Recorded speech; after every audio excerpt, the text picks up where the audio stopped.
மறைந்த முதலமைச்சர் ஜெயலலிதா ஒரு தீவிரமான இந்துத்துவ தலைவர் என்று மீண்டும் தெரிவித்துள்ள பாஜக தமிழ்நாடு தலைவர் அண்ணாமலை, இதுகுறித்து அதிமுக தலைவர்கள் விவாதிக்க வரலாம் என அழைப்பு விடுத்துள்ளார்.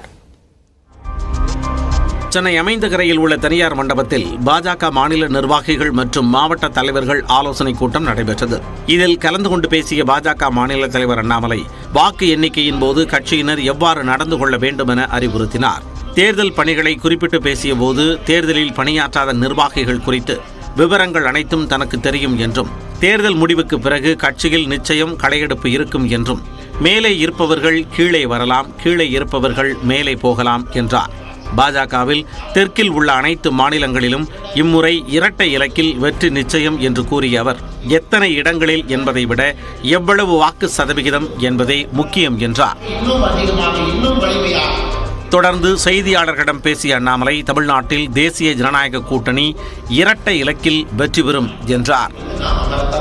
தேசிய ஜனநாயக கூட்டணியில் பெரிய தலைவர்கள் இருக்கிறாங்க. தேனியில பாருங்க, டிடிவி தினகரன் அவர்கள். தருமபுரி உதாரணத்துக்கு எடுத்துக்கங்க, ராமநாதபுரம் எடுத்துக்கங்க, சிவகங்கை எடுத்துக்கங்க, பெரம்பலூர் எடுத்துக்கங்க, வெள்ளூர் எடுத்துக்கங்க. நிறைய தலைவர்கள் போட்டி போட்ட ஒரு தேர்தல் தமிழகத்தை பொறுத்தவரை, அதுவும் குறிப்பாக நம்முடைய தேசிய ஜனநாயக கூட்டணியின் சார்பாக. அதனால் எங்களுடைய எண்ணம், ஒரு கம்ப்ளீட் அசஸ்மெண்ட்டுக்கு அப்புறம் நாங்க இரட்டை இலக்கு என்பதிலே தெளிவாக இருக்கின்றோம். பாரதிய ஜனதா கட்சியும் தேசிய ஜனநாயக கூட்டணியும் சேர்ந்து. ஜெயலலிதா கடந்த காலங்களில் ராமர் கோவில் கட்ட கையெழுத்து இயக்கம் நடத்தியது, காஷ்மீரில் 370வது பிரிவை நீக்க வேண்டும், பொது சிவில் சட்டம் கொண்டு வர வேண்டும் என்றும் கூறியது உள்ளிட்டவற்றை மேற்கோள் காட்டி அவரை இந்துத்துவவாதி என சொல்வதில் என்ன தவறு என்று அண்ணாமலை கேள்வி எழுப்பினார்.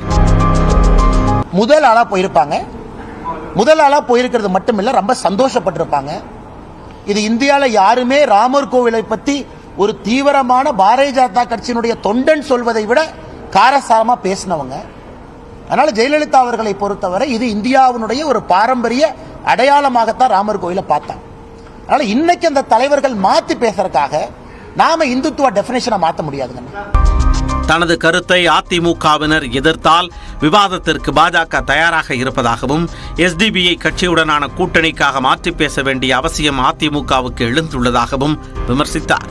தொடர்ந்து பேசிய அவர், திமுக கூட்டணியில் இருக்கும் திருமாவளவன் கருத்துரிமையை பேசுவதுதான் வேடிக்கையாக இருப்பதாக கூறினார். பெங்களூரு மத்திய தொகுதியில் டெபாசிட் இழந்ததே அரசியல் அனுபவமாக கொண்ட நடிகர் பிரகாஷ்ராஜ், பிரதமர் மோடி குறித்து பேசுவதை தாங்கள் பெரிதாக எடுத்துக் கொள்வதில்லை என்று தெரிவித்தார்.